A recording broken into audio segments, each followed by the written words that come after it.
All right, well, good afternoon. Thank you for coming out today. I'm really happy to have the chance to share some of my research with you, and I hope you'll find it interesting. There's a lot of change going on in society. I will recommend myself only as a sociologist who has been focused on sociology of religion. I have been at Taylor. This is my 30th year. I've had the opportunity to serve in a number of different ways. I'll talk a little bit about that during the talk as it becomes relevant. But I mean, really the point here is to think about the future of Christianity in America. We know that we're in a time of great change, and we know that the generations are looking quite different. But we need to think a little bit more about the sociological underpinnings of why things are changing, and we need to think about whether we need to be concerned about the church in America. I hear a lot of voices that are talking about the church in America being in a difficult spot. In fact, there's a lot of discussion about Christianity in decline, in a post-Christian society, all the problems we're facing.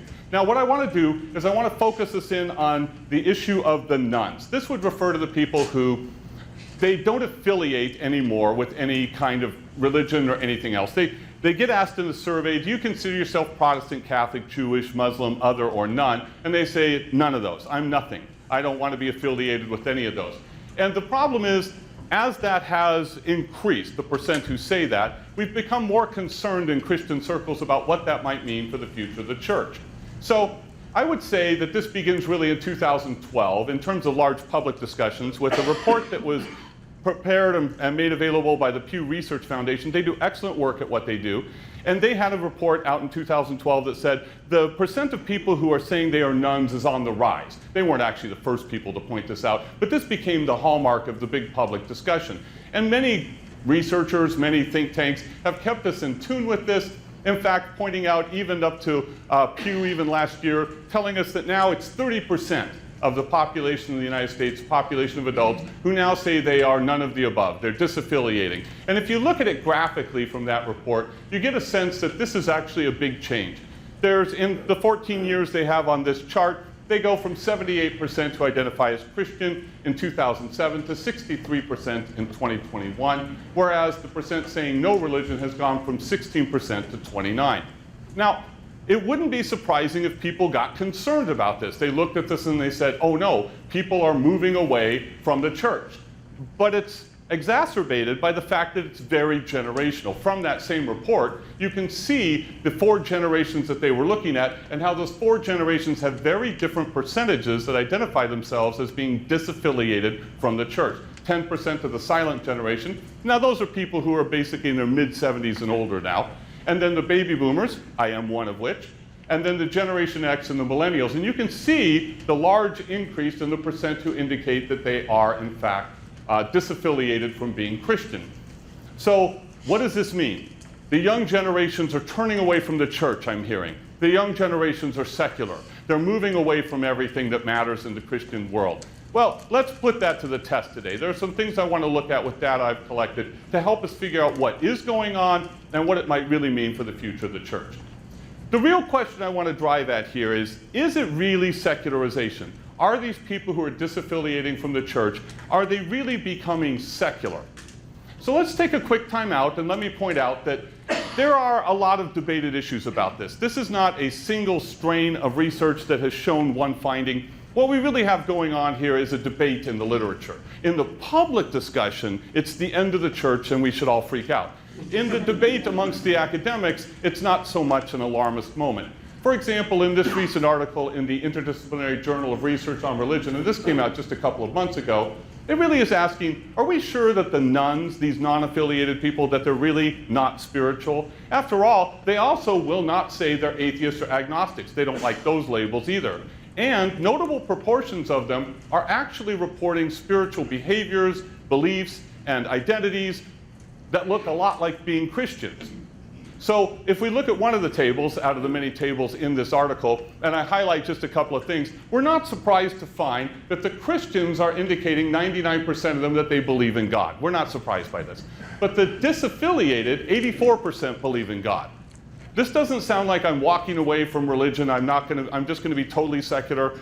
If we look at the no doubt God exists, 65% of Christians say they have no doubt God exists. Okay, well, we're not very surprised by that. But wait a minute. What is this 1 out of 5 of these people who have walked away from the label Christian, 1 out of 5 have no doubt God exists. And if you remember from that line diagram, there really are very small percentages of the population that are anything else. It's really Christian or none, and then there's a few percent. We may get the impression from the news media that there's all kinds of percentages of people in lots of other religion traditions in this country, but there aren't.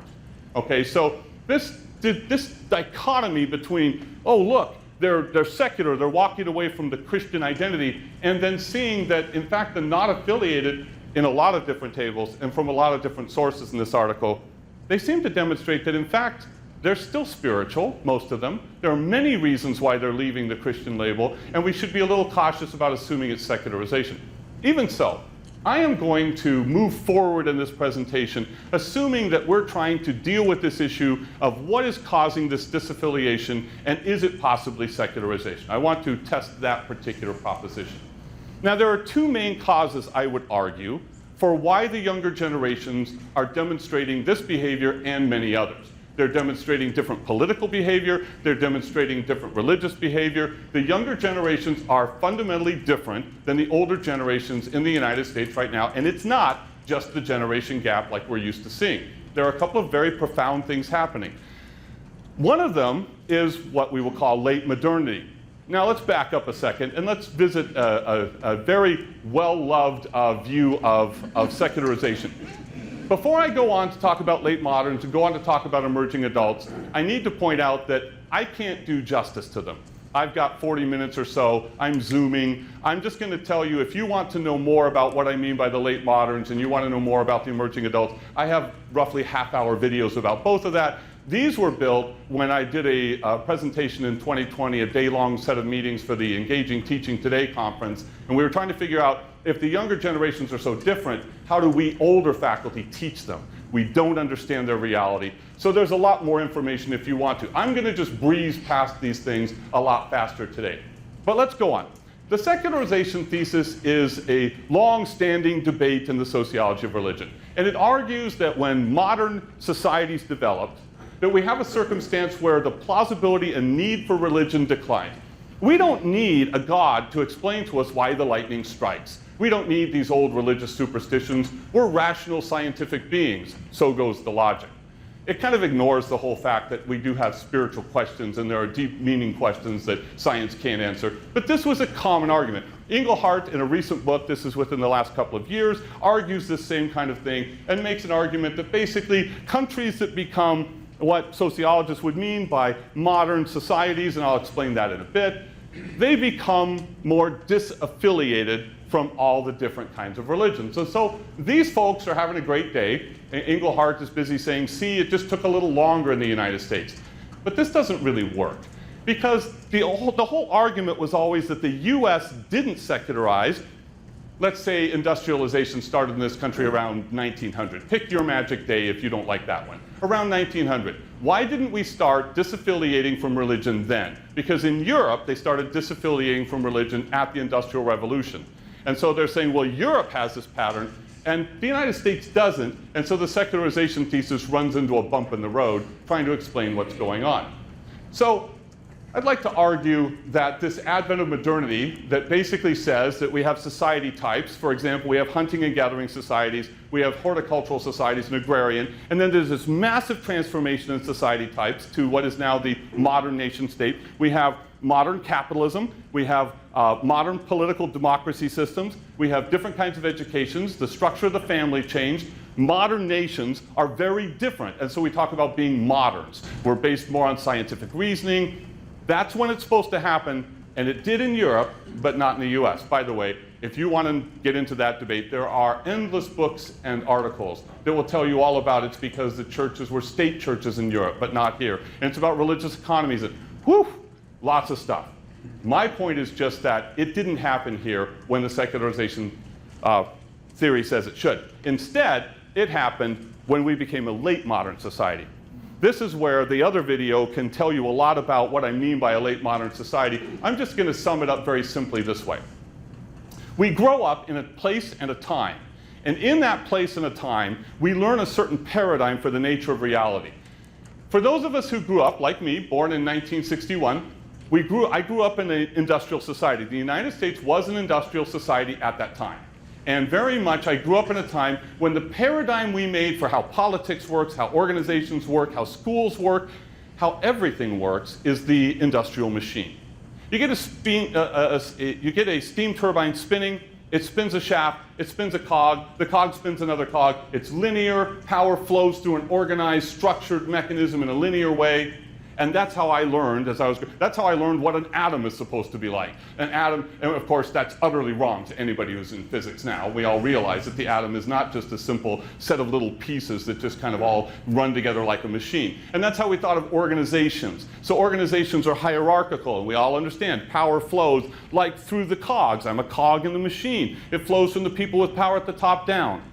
Well, that sounds very good, but that's not what younger generations today are growing up with. They're growing up with a very different paradigm based around a very different technology, and that would be that reality is like the cloud. See, the cloud is amorphous, and I can download anything from anywhere, anytime. I can get jobs now in the new economy, the gig economy, where I can be anywhere and I can work from home. I can do all kinds of I can shop for anything, anywhere. There is no linearity. There is no sense of a machine. Politics is now very tribe-based. It's very amorphous, right? We've seen a lot of changes in society. Now, I grew up as an industrial native, and younger generations, like the students in the room, grew up more in a digital native environment. And so I'm an immigrant to the digital world, and I'm adapting, and I'm using a computer. I'm very good here. But they're growing up with tap and swipe kind of technology being the normal thing they use on a daily basis, right? And they have a very different sense of reality. That's the first cause I want to mention. I can't go into great depth about late modernity and all the pieces involved, but I would like to say if you want to understand the younger generations, you have to include that. Then you have to think about something called emerging adulthood. Now, emerging adulthood is a life stage. And the idea is that if you want to talk about generations being different, then you look at how different generations have in fact lived through a different kind of life experience, and that would explain it. We all live through chapters of our life. And so I'm going to speak to the life chapters as are discussed by sociologists. All right? Now, any psychologists in the room, any biologists in the room, I am not using life stages the way you do, although they overlap a lot. I'm talking about those structured elements in society that guide and shape and empower people to live in certain ways. So the chapters of my life as I grew up started out with infancy in the family and then went to childhood. And in childhood, society determines your childhood through elementary education. We don't have to build it the way we do, but we do build it the way we do. And in different society types, education takes different forms. And we're guiding young children through a process to become who society wants them to be.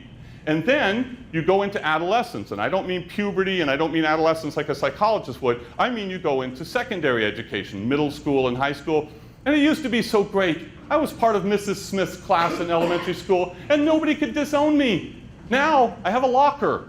And I don't know who I am, and I don't know where I belong. And society has basically put me into a structured engagement in secondary education where I'm discovering myself by going through an entirely different social arrangement. Am I a band kid? Am I a jock? Am I something else? Right? So these kinds of life chapters determine who you become. Now the next life chapter after adolescence, for my generation, we got a little flat cap, and we went through a ritual, a life stage change, and we put a little tassel over, and we're high school graduates. And then we were supposed to quickly move on to becoming early adults. Now, in almost all societies, it's always been the same. Early adulthood is identified by certain responsibilities society expects from you when you become an adult. And that's normally meant you get married, and you start taking responsibility for a spouse. You have kids, and you take responsibility for kids. You get a job and you take responsibility for the company, not just your paycheck, right? All of these new responsibilities that are part of who you are. And this is part of why certain grandparents are freaking about younger generations right now, because that's not what they're doing. They're not going into early adulthood, they're going into emerging adulthood. Now this has been around a while, and the generations of students coming into our campuses now, they very much have lived through a time and are living through a time when they leave adolescence. And they won't get married, as first age of marriage commonly when I was married was around 22, right? That was normal for my age cohort. But now it's around 29.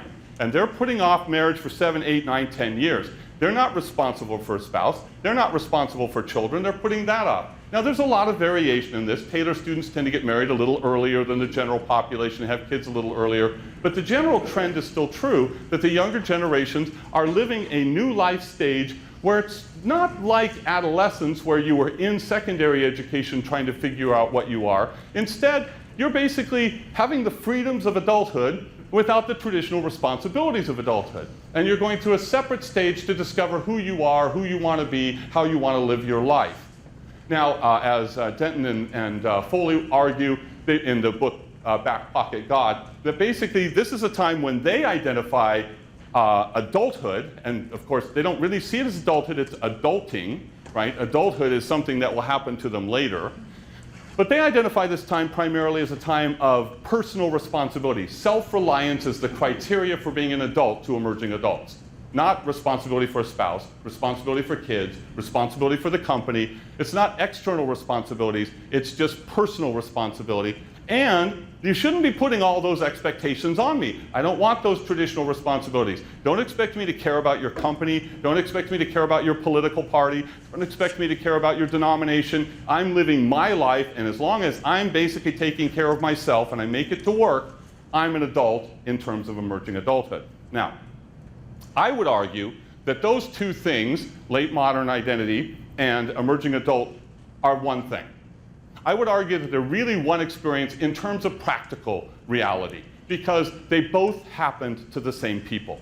The same generations that first started experiencing a late modern society as the native ground they grew up in. For them, computers, internet, the cloud, this is as normal in their growing up years or during their growing up years as gravity. Not mine. There were no personal computers when I grew up, right? And so they've grown up in this time. Those are the same generations that have also gone through emerging adulthood. So it's all happening together. And so I've drawn, in the videos I draw out a whole bunch more explanation of these 7 sensibilities or hallmarks. But I want to just say that these are the ones I talk about in the videos that I say, this is what defines these folks. And it starts getting very murky. Because the literature that's talking about late moderns and the literature that's talking about emerging adults keep talking about the same traits because it's all one big tangle. So I'll highlight a few things.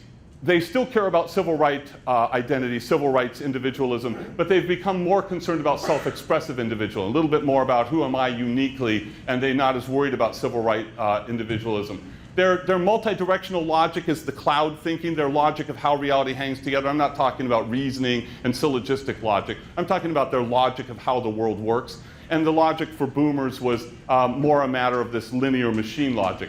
They tend to not want to give authority to people who just hold organizational positions as a general rule, because they've become pretty cynical about people who hold organizational positions. And so they're more interested in finding those people who support the causes, the beliefs, the crusades, the different things their passions align them with. And I call it identity groups, maybe we should call it tribes, I don't know. There's no good word for it right now. But there's a sense in which their sense of who should have authority isn't based in the same place that it was for the older generations.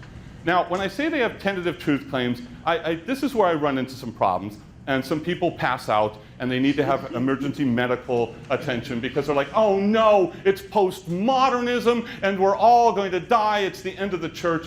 That's not at all what I mean.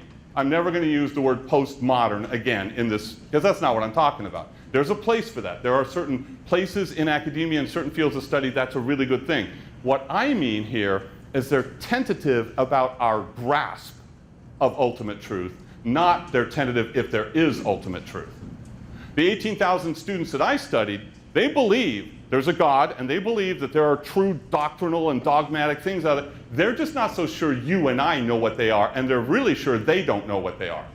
So they go off to some college, and they find that their theology professor tells them something about the correct doctrine.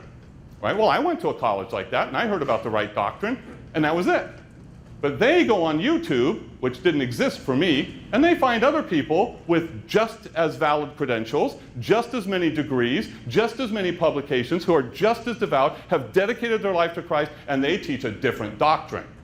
And so they become a lot more suspicious of claims that we have all the truth figured out. So when I say they're tentative about truth claims, I do not mean that they've moved to the point where they just don't believe in any truth. And then they have different kinds of relationships. They, especially friendships, are very different. Friends matter a lot to them. You see sitcoms now, things like How I Met Your Mother, The Big Bang Theory, where it's about a group of friends living. Those didn't exist when we were young, right? Those of us who are older, it was about people in a family or people at work. There were only a few about people at leisure. But now they see these things, and the funny thing is, if they watch these things, How I Met Your Mother, The Big Bang Theory, they watch a bunch of emerging adult late moderns live together, sleep around, try to figure out who they are, and by the end of the show, in 8 or 9 seasons or whatever it is, they're starting to get married and settle down and become adults. It walked them through emerging adulthood as these shows existed. So they're wrestling with different, and this doesn't make any sense to me because I didn't live in a time like that. I'm just wondering why they don't just do things the way I did things, even though they don't live when I lived. All right, their identity isn't the Veblen idea of conspicuous consumption that's supposed to show your status in the hierarchical machine. They think that consumption is more about identity expression, and generally speaking, the literature says that they don't want to be part of your organizations, which I talked about before. They want to be self-reliant is their identity. Now, this doesn't mean that every time you meet a late modern emerging adult, somebody in the younger generations, they look like this, right? We don't want to make that kind of gaffe. What we want to say is, as a trend amongst large populations of younger generations, this is what we see. And I would argue that's what's driving the changes happening in the church. That's the basis for what's happening with the disaffiliation, and that's the basis for what's going to explain what I'm going to show you from my own research. So, I want to talk about the effects of all this in the American church. If you agree, or if you argue, that the late modern emerging adulthood, that experience for the younger generations, is what leads to this disaffiliation, a kind of secularization, if you will, and you believe that the younger generations are changing away from Christianity because of it, then you have to believe that the rest of the generations, those younger generations who are in the Christian church, late modern emerging adulthood, they live through it too. They're experiencing it too. And it should make them less spiritual. Maybe not as much, but you can't have a lot of people going through it and there's some sort of magic, boop, these people walk away from the church entirely, and boop, these people stay in entirely. If this is a thing that's driving a change in their spirituality and maybe into secularization, then it should happen in the church as well. And conveniently, I have a lot of data about younger generations in the church. Now, I want to tell the story of the data I have, and I'm going to do it by backing up just a little bit, and I want to talk about when I used to be the director of university assessment. There was a time, way back in the dark ages of this university, where a professor or another would basically do the director of university assessment job on top of or as part of their load being a professor. It was a bad way to fly the plane. It was a bad way to run a railroad. Kim, I'm grateful that you now. When we created a full-time job, it was an excellent idea. Some of you will remember me as the university assessment director because I met with all your departments and we created these object-oriented and curricular learning outcome plans that were going to guide your departments forever, right? Yeah. Well, what's relevant here is that while I was doing that, I was part of something called the Comprehensive Assessment Project out of the CCCU. And that focused me on trying to study the faith stages of college students at Christian colleges. And I became very attuned to trying to measure the spiritual life of students. And I became convinced after being involved in that, and we looked at a lot of different kinds of measures, that we didn't have any good measures of the faith life and the spiritual life of college students in Christian colleges at that time or today. And so when I transited out of it, when the university realized that they needed somebody who could run that just as their job and do it right, Phil Collins came to me and asked if I wanted to join the Taylor University Center for Scripture Engagement. Now, as I was transiting out and I didn't have any extra something to do, and I like having an extra something to do, I said that would be great. And so I joined Phil. Now, Phil has basically created a set of materials that takes you to ancient to contemporary kinds of ways of engaging with Scripture to transform your life, to really let Scripture change who you are, right? It's an excellent, amazing thing. And he said, you know, we ought to have somebody who's kind of looking academically at how this all fits into the spiritual life. So while Phil was building all those materials and doing such a good job, I was building something called the Christian Life Survey. And in the years 2012 through 2018, I pilot tested it in 2010. And then in 2012 through 2018, I did 4 major administrations of this tool, this survey, that was meant to provide people a way to look at their own spiritual lives and think about what it is. Across those 4 administrations, I gathered data from 46 Christian colleges, 18,600 plus students. Some of the colleges did all 4 years, some did only 1, whatever. Now, this gave me a chance to tweak this tool. This gave me a chance to build this tool and strengthen the metrics administration by administration until I have something that, if there are other social scientists in the room, I had something that these indexes in this tool load well factor analytically. They're totally orthogonal, and they have great reliability alphas. Okay, so across this time, I built this tool. Now, Phil, he went on to build a partnership with Bible Gateway. And when he went to Bible Gateway, everything you see at Bible Gateway about scripture engagement is the stuff that Phil and his students put together, right? And it's an excellent resource. While he was doing this, I started working with Ken Kears in physics and Tom Nurkala in computer science, and they built, and I cheered them on, an automated system where you can actually go to a link, and at that link, you can go to the survey. The survey will calculate the API will link to the stuff that Tom and Ken made, and you'll get your results sent to you in a PDF, and you'll be able to see on a series of indexes where you are in your spiritual life, and then you can decide if that's where you want to be. At the same time, because I did some additional research that built a predictive algorithm that took Christian Life Survey results for college students and then found out which kinds of scripture engagement would be most appealing to these people. I built a predictive algorithm, so that comes in the results as well. They get a PDF, tells them about their measures on the spiritual life, what it might mean, and it recommends some different scripture engagement techniques that are out here. And so we put that link out of Bible Gateway, and that link goes to a transfer page at Taylor University. Now, it was kind of nice because this means in the last 2 years, honestly, 31,000 people have gone through that link and used that survey technology. And while they were at it, they got a big ad for Taylor University, which I think is kind of a win. If you were looking for a demographic that we would like to know about Taylor, the people who are at Bible Gateway is a pretty good demographic. In any event, having built that, I downloaded the information in July of 2022 so that I could prepare the material specifically for this lecture. And from August of to July 2022, I subsetted to only the people who live in the US, and I subsetted to only people who agree or strongly agree on a 7-point scale that they self-identify as Christian. My goal here is to be able to look at USA Christians and figure out if we're seeing secularization in the younger generations in any of the measures the Christian Life Survey provides. Okay? They are 18 or older because by human subject research ethics, we always cut the line at 18 and don't study minors.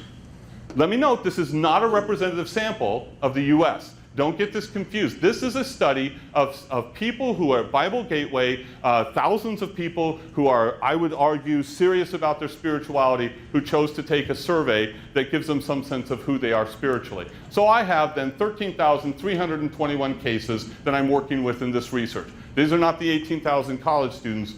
These are all ages from the last 2 years in the United States that took the survey. For those of you who are familiar with statistical techniques, I'm not going to report anything about inferential statistics because you understand, if you're familiar with them, that p-values are always significant when you have this many cases. It simply does. I mean, I've run thousands, hundreds at least, many hundreds of analyses. I think I've come up with 5 that didn't make statistical significance because I have so many degrees of freedom. So I'm not going to report statistical inference. All right. So these are the generation numbers. I have 541 people who are in their mid-70s and older. I have 6,000 plus boomers, 4,000 plus computer gen, 2,000 plus internet generation, and 149 cloud generation. So 2 things to explain here. First, why am I calling them the computer, internet, and cloud generations instead of Gen X, Gen Y, and Gen Z? Can you think of a dumber naming convention than Gen X, Gen Y, and Gen Z? What does that mean? What does that even, that doesn't tell us anything. It's kind of like, these are the blues, the purples, and the stars. That doesn't tell. So in my video series out there, I have a first little video. It's about 15 minutes long. It explains why I do this. In essence, I was trying to point to the grounding technology that happened when they were growing up that was different and made their life different. So Gen X grew up with computers, but not the internet. And Gen Y, millennials, while they were growing up, the internet happened, and they had the internet and computers, but not the cloud until they were old. So their formative years growing up were shaped by things. Now, most of our students today, they come from the cloud generation. They've grown up with the cloud fully available. All of these things are normal, just like gravity. Everybody has this. It's just part of life. Be skeptical about that cloud generation 149 cases. I think there's something a little funny about that, and so I normally leave them out, but I thought, well, I'll put them in. It doesn't change any of the results, but I'll put them in, and I'll point out later why I'm a little skeptical about them. They were asked after saying they were Christians, which of these labels would you choose for yourself? Evangelical, Protestant, Pentecostal, Charismatic. I have them sorted in order of highest frequency to lowest frequency. Do note that there are 1,000 of them, 1,012, who said, I don't want to use any of these labels. I'm willing to say I'm a Christian, but I don't want any of these labels attached to me. So in a sense, I have some people who are nones within Christianity, and I'll look at that in a little bit. Okay, you're not supposed to be able to read this because I'm not going over all of this. I'm just telling you that there are 10 major indexes in the Christian Life Survey that I'm going to use. An index means you take 3 or 4 or 5 or 6 questions from a survey and you find a way to build them together, and there are analytical ways to test that they hang together. So is the Bible at the center of your spiritual life? Well, I'm going to ask you if you talk about the Bible with your friends and family. I'm going to ask you a second question that asks you if the Bible is relevant in your daily life. I'm going to ask you a third question that's going to be about your view of the authority of the Bible. I'm basically going to ask you a set of questions that are all about the Bible in your life, and collectively, they give me a sense of whether the Bible is at the center of your spiritual life. Okay, so all of these are listing indexes that are relevant. I believe, and I'd be happy after the talk here or some other time to introduce you to all 10 of these indexes, but I will just say, I believe that this is a pretty comprehensive assessment. 10 different indexes about the nature of your spiritual belief and actions and behaviors and identity. And so these are what we're going to use. Surely, if we have more secular younger generations, one of these indexes is going to catch it. And they're going to show up lower on average scores on these indexes than the older generations do. All right, so I'm going to have several analytical questions. The first obvious one is, are the younger generations more secular? Do they have lower average scores on any of these indexes? These late modern emerging adults, have they been changed such that their spirituality shows lower values on these indexes than the older generations? The second one also is pretty obvious. I'm going to look at those nones, and I'm going to say, are they generational, and are they more secular than those who self-identified as evangelicals? Right? In the same sense that if people say I'm not a Christian is disaffiliating, then saying I am a Christian but I'm not any of these other labels is a disaffiliation. And it should indicate, by all logic, the same kind of secularizing forces if that's what's happening. And then I'm going to throw in some other things because these are the questions everybody asks me. There are those who have come to me and they've said, you know what? I think these non-denominational kinds of things, these churches, these non-denominational things, they're the danger to Christianity. It's the end of the world. See, the doctrine of the true church is embedded within the organizational history of certain denominations, and these non-denominational independent churches, they might just be teaching anything. They could be doing all kinds of heresies. Okay, well, I asked everybody, what's your denomination? Now, about half the respondents, half of these 13,000 people, didn't fill in the blank. Doesn't mean a thing. That's normal. People will click on boxes and choose answers and not fill in blanks. That's normal. So we just set them aside. Of those who did give an answer, about half of them indicated their denomination. So I go, they're denominational. And about half of them told me one of 3 things. They either told me, my church is non-denominational and not connected to any denomination, or second, they told me, I have no idea if my church is part of a denomination. And you know, when you look around, you're seeing more and more churches now naming themselves, you know, the Jar, Thrive, Real, Community Church, The Gathering, right? And some of them, I'm sure, are clear that they're denominational, but some of them probably aren't. And so there are people who have no idea if they're churches, which suggests to me that it's experienced as non-denominational. And third, some of these people literally wrote in this space, they said denominationalism is bad. We should all be Jesus followers and not be splintered among denominations. Right? You hear this, especially in the younger generation, you hear this idea that your organizations are a problem, not the solution. So those are my non-denominational. Fine. I'll see if those non-denominational respondents on any of the 10 indexes have lower average values than those who are denominational. All right. Spiritual but not religious. This phrase is starting to fall out of favor from what I can see, but it's had a lot of research done about it. What does it mean if some people in the church say they are spiritual and religious, and some say they're spiritual but not religious? Well, Some have said, those who say they're but not religious are just turning it all into an egocentric religion, and it's the end of the church and the decline of everything, right? And so we're going to compare the spiritual but not religious to the spiritual and religious and see if they come out lower in some kind of secularization indicator from under the indexes. And then finally, this question comes to me often. Do these people using digital Bibles, are they falling away from the church? There is some concern amongst certain people that if you're reading the Bible on your phone and not holding it in your hands, that you don't see the whole Bible, you don't see the structure. And I've had people on this campus very fervently talk to me about how this is a great dismay and we must fix this. Worry not. I can check and see if digital Bible users are in fact more likely to get lower scores on average on any of these 10 indexes than paper Bible users. Let's go.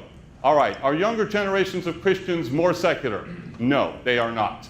These are 10 indexes that I have in the device. The ones in the top green rows are ones that have so small of predictive effect size numbers that we can say, no, generation doesn't matter. Now, an eta squared is basically the proportional amount of variation in the index that is predicted analytically by the generation variable. So you look up here at God at center 0.004, others at center 0.006.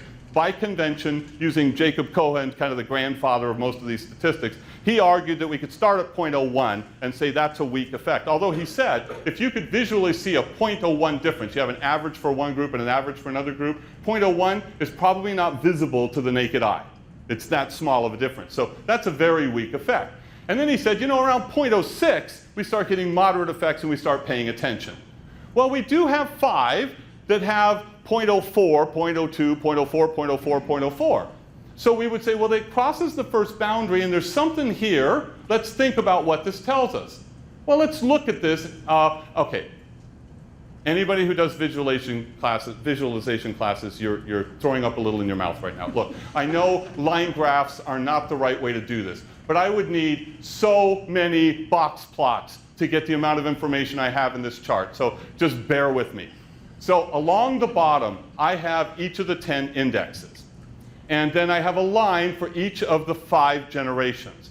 Now, you're not supposed to look at this line as tracking it across anything. You're just supposed to see where they all meet above each index. So right here at God at center, that has a no difference eta squared of 0.004. Notice that all 5 generations, the line hits where their average score is. It's almost a 7.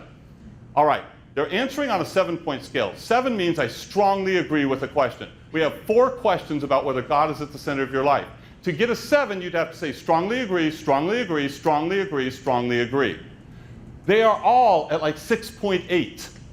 They all pretty much strongly agree in every generation God is at the center of their... Well, that's a good sign, because if God wasn't at the center of their spiritual life, we really can just close the doors, right? Now, the others, though, you can see the point here is to look not at the trend across the lines, but the difference in the placement of the lines. How far apart are the lines? So if you look up here at reflective, or let's go ahead and look over here at asceticism, if you look at asceticism, you can see that the lines are a lot further apart. This is a 0.04 eta squared.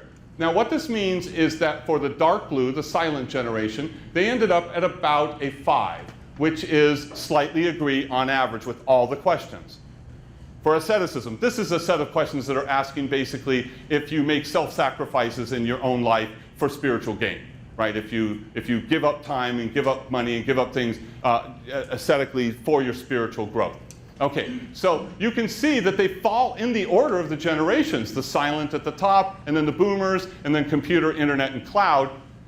But they only go about 1 unit on the 6-unit scale.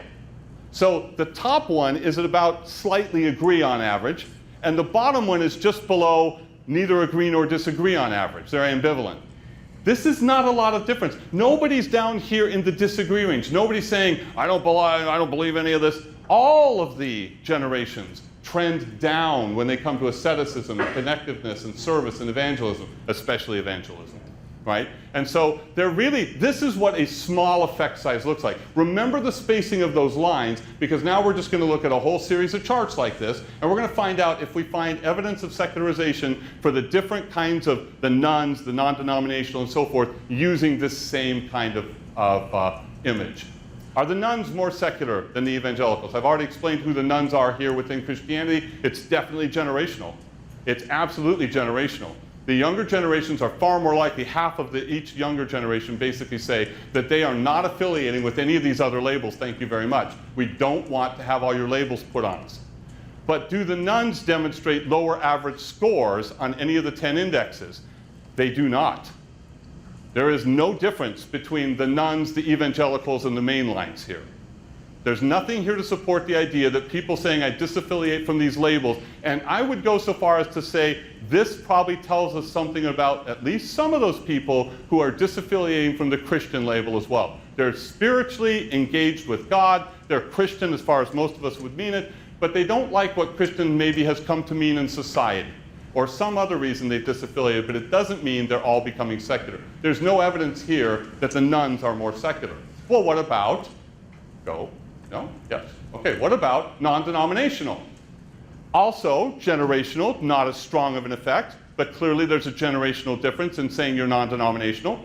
Also, makes no difference whatsoever. People going to non-denominational churches and having opinions to be non-denominational are just the same average score on all of these indexes as people who say they have a denomination. All right? What about the spiritual but not religious? Is it generational? It is, but not for the late modern emerging adults.